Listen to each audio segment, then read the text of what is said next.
सर्वेभ्यो नमो नमः। नमस्कार। स्वागत है आपका सरल संस्कृत सुगम संस्कृत पर। आज इस वीडियो में हम महाकवि अश्वघोष के विषय में अध्ययन करने वाले हैं। तो महाकवि अश्वघोष का नाम संस्कृत साहित्य में विख्यात है।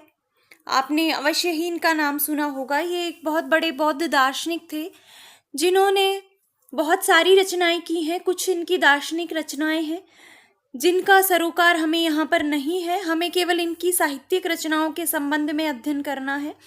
और साहित्यिक में से भी जो इनके दो महत्वपूर्ण महाकाव्य हैं उनके विषय में हम इस वीडियो में अध्ययन करेंगे।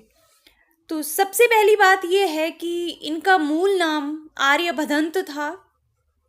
इनको अश्वघोष क्यों कहा जाने लगा, इसके पीछे बहुत सारी किंवदंतियां हैं। तो दो किंवदंती इसके विषय में प्रसिद्ध हैं। पहली ये है कि जिस वक्त अश्वघोष का जन्म हो रहा था तो घोड़ों ने हिनहिनाहट की आवाज़ बहुत ज़ोर से कर दी। इनके घर के पास जहाँ पर इनका जन्म हो रहा था वहाँ पर हो सकता है आसपास में कोई अस्तबल हो, तो इनके जन्म के समय घोड़े जोर जोर से हिनहिनाने लगे, घोष करने लगे, आवाज़ करने लगे। इसी कारण इनका नाम अश्वघोष पड़ गया। और दूसरी किंवदंती ये है कि ये इतने अच्छे बौद्ध दार्शनिक थे, बौद्ध विचारों को इन्होंने इतना अच्छा अपने जीवन में समाहित किया और ये इसका उपदेश भी लोगों को देते थे। तो मनुष्य घोड़े भी इनके उपदेश को सुनकर शांत हो जाते थे और सभी प्रकार की गतिविधियों को सुनकर, खाना खाना छोड़कर, अपना चारा छोड़कर इनके उपदेशों को सुनने लगते थे। तो इस आधार पर इनका नाम अश्वघोष पड़ा है। तो इनका मूल नाम क्या है? मूल नाम था इनका आर्यभदंत। इनको बौद्ध भिक्षु, मातृचेट, पितृचेट और मतिमित्र इन नामों से भी जाना जाता है। कई बार ये जो प्रमुख महाकवि हैं, नाट्यकार हैं, गद्यकार हैं, इनके अपर नामों के विषय में प्रश्न आ जाता है। तो आप इनके दूसरे नामों को भी याद रखिए, मूल नाम को याद रखिए। मूल नाम इनका आर्यभदंत था, जबकि इनके और अन्य प्रचलित नाम थे बौद्ध भिक्षु, मातृचेट, पितृचेट और मतिमित्र।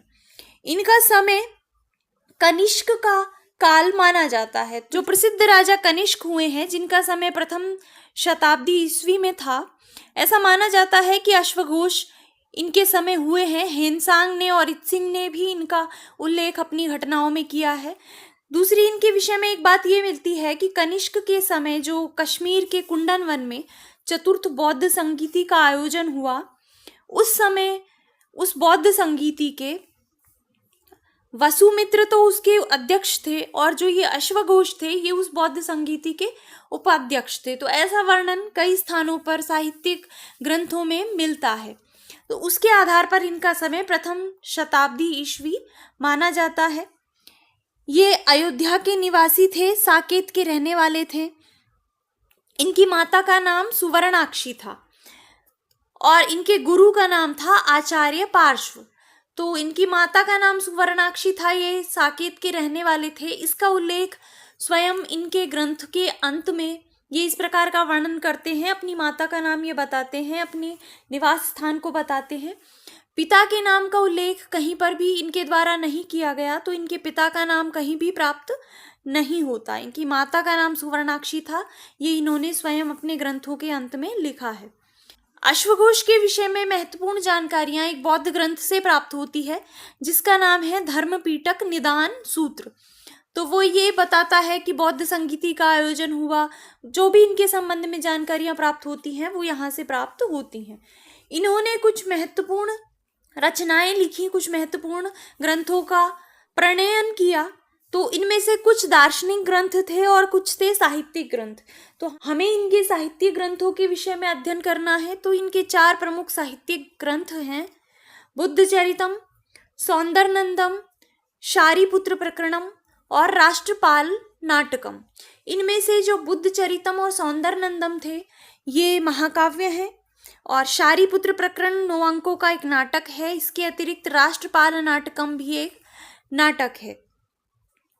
अब यहाँ पर हम एक बार छोटा सा शॉर्ट में शारिपुत्र प्रकरण और राष्ट्रपाल, इनके जो ये दो नाटक हैं, इनकी जो एक दो विशेषताएं हैं उनके विषय में पहले एक बार यहीं पे बात कर लेते हैं। शारिपुत्र प्रकरण नाटक ये 9 अंकों का नाटक है और इसमें शारिपुत्र को बौद्ध धर्म की दीक्षा देने के प्रसंग का वर्णन किया गया है कि किस प्रकार वो विलासी जीवन में होता है, उसके पश्चात उसको बुद्ध का जीवन बुद्ध के द्वारा दीक्षा दी जाती है और फिर वो एक अलग जीवन को ग्रहण करता है। ये सारा वृत्तांत इसके अंतर्गत वर्णित किया गया है। ये जो शारिपुत्र है, इनका दूसरा नाम शार्दवती पुत्र भी प्राप्त होता है, तो इस आधार पर इस नाटक का दूसरा नाम शार्दवती पुत्र प्रकरणम भी प्राप्त होता है।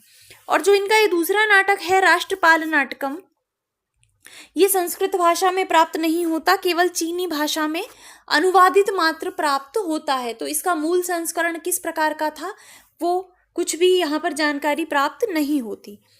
अब इनके महाकाव्यों के विषय में अध्ययन करते हैं, क्योंकि मुख्य रूप से हम अश्वघोष को महाकवि के रूप में पढ़ रहे हैं, महाकाव्य की रचना करने वाले के रूप में पढ़ रहे हैं।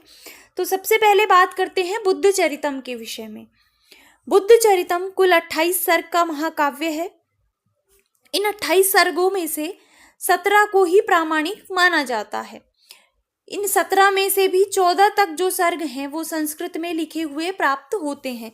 इसके बाद के जो सर्ग हैं 14 के बाद वाले, वो चीनी में और तिब्बती भाषा में उनका अनुवाद प्राप्त होता है, और ऐसा कहा जाता है कि आगे के सर्ग नेपाली भाषा में हैं, लेकिन संस्कृत में 14 तक ही सर्ग प्राप्त होते हैं। तो अब देखिए, इस विषय में विद्यार्थी थोड़ा कंफ्यूज हो सकता है कि अगर परीक्षा में प्रश्न आए तो हम कितने सर्ग लिखें।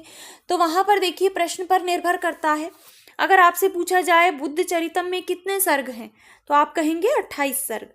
अगर पूछा जाए बुद्ध चरितम में संस्कृत में कितने सर्ग प्राप्त होते हैं, तो आपका उत्तर होगा 14। और अगर प्रश्न पूछा जाए कितने सर्ग प्रामाणिक हैं, तो उत्तर होगा 17।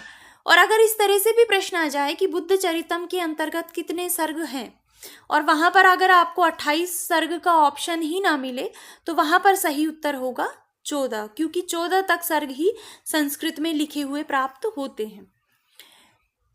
इस बुद्ध चरितम के अंतर्गत अश्वघोष ने बहुत ही सरल और सरस शब्दों में वर्णन किया है। तो सरल और सरस पदावली होने के कारण इसमें वैदर्भी रीति प्राप्त होती है और प्रसाद और माधुर्य गुण देखने को मिलता है।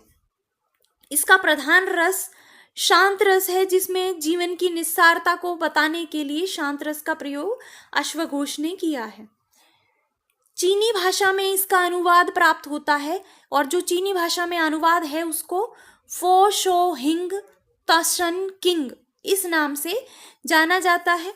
और चीनी भाषा में अनुवाद करने का कार्य धर्मरक्ष या धर्म क्षेत्र के द्वारा किया गया है। तो कई बार इसके विषय में भी प्रश्न आ जाता है कि चीनी भाषा में बुद्ध चरितम को क्या कहा जाता है, तो ये नाम भी आप थोड़ा याद रखिए। बुद्ध चरितम को अंग्रेजी में अनुवादित करने का कार्य डॉक्टर जॉनसन के द्वारा किया गया, जिनको जॉनस्टन भी कहा जाता है।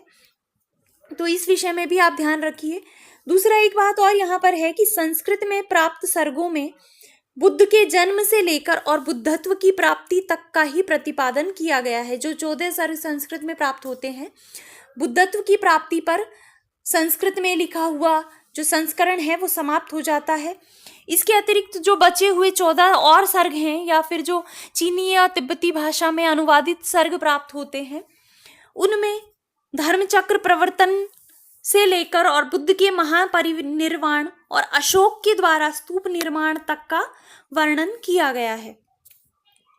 तो संस्कृत में अगर बात की जाए तो जो संस्कृत में प्राप्त सर्ग हैं उनमें बुद्धत्व की प्राप्ति तक ही वर्णन प्राप्त होता है। इसके अतिरिक्त जो अंग्रेजी भाषा में जॉनस्टन ने अनुवाद किया है तिब्बती और चीनी भाषा से लेकर बुद्ध चरितम का, उस अंग्रेजी अनुवाद के आधार पर फिर पंडित रामचंद्र शास्त्री ने उसका वापस से संपूर्ण का संस्कृत में अनुवाद किया है।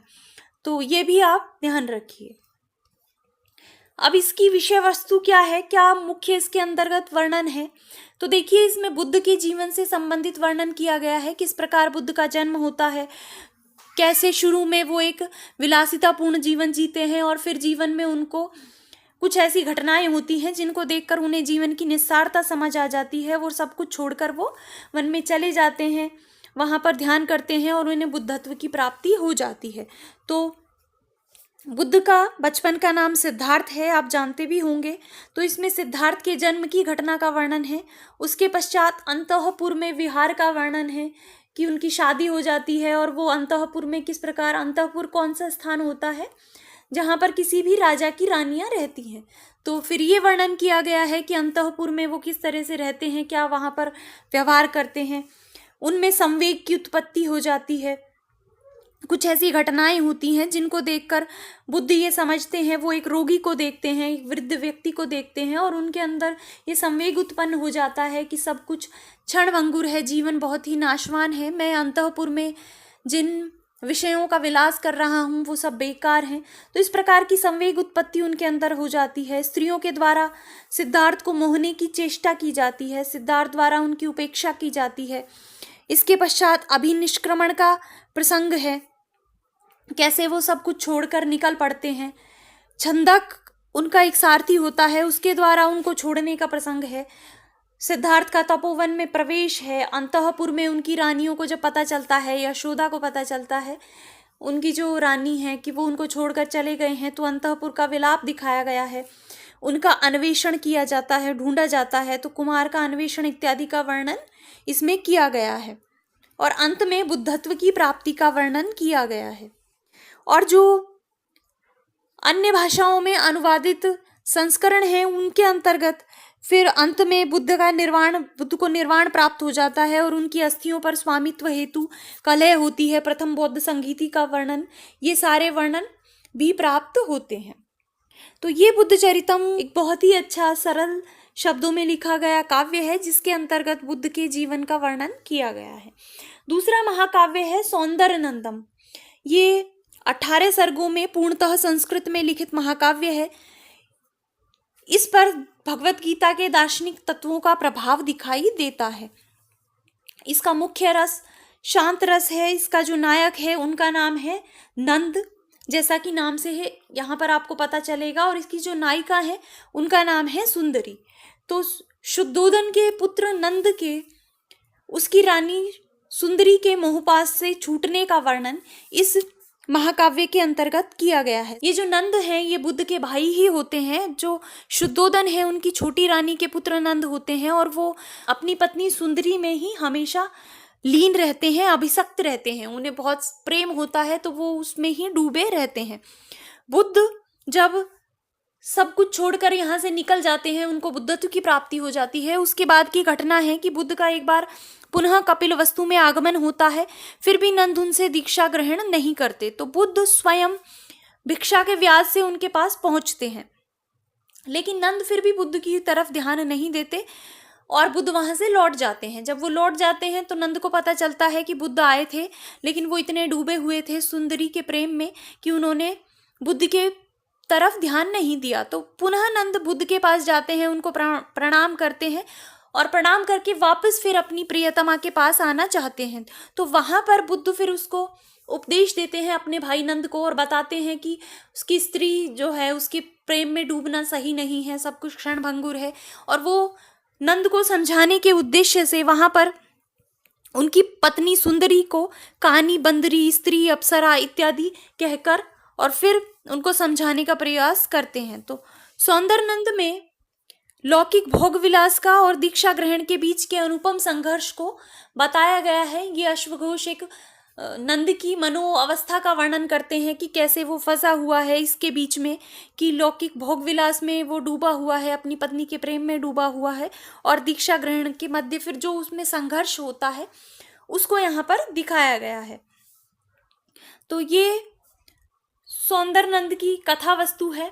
तो अश्वघोष जो है वो वस्तुतः बुद्ध धर्म उन्होंने ग्रहण कर लिया था, तो उनके सारे महाकाव्य और उनके जो नाटक हैं उनमें बुद्ध धर्म का ही प्रभाव हमें देखने को मिलता है। बुद्ध के जीवन का या बुद्ध की दीक्षाओं का ही वर्णन किसी रूप में वो कहानी के रूप में जोड़कर करते हैं। तो ये अश्वघोष से संबंधित महत्वपूर्ण बातें हैं जिनके विषय में हमने अध्ययन कर लिया है। तो आशा है आपको ये समझ आया होगा। अगर आपको ये वीडियो पसंद आया है और आपको समझ आया है तो आप इसे लाइक करें, अपने मित्रों के साथ इसे अधिक से अधिक शेयर करें। और अगर अभी तक आपने चैनल को सब्सक्राइब नहीं किया है तो चैनल को भी सब्सक्राइब कर लें, क्योंकि इसी चैनल पर आपको संस्कृत भाषा से संबंधित अच्छे अच्छे वीडियोस प्राप्त होते रहेंगे। तो मिलते हैं नेक्स्ट वीडियो में एक नए विषय के साथ। तब तक के लिए धन्यवाद।